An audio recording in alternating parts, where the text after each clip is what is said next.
Hello guys, welcome back to my channel. Today in this video I will show you how to download and install iOS 15 beta 4 on iPhone and iPad.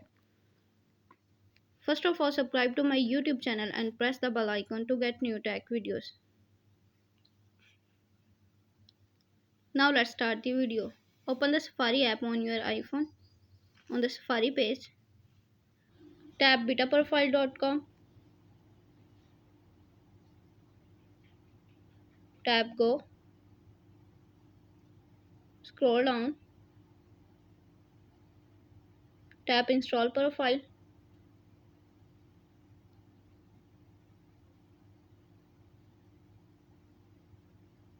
tap install always,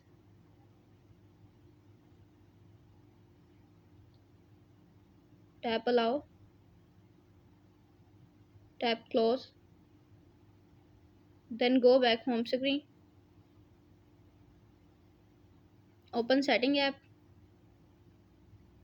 tap profile download, tap install, again install,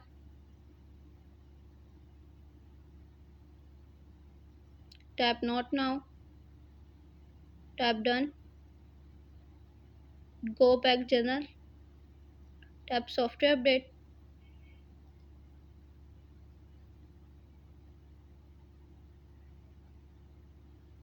Software update is available iOS 15 developer beta 4. Tap download and install to upgrade the iOS. Thanks for watching this video.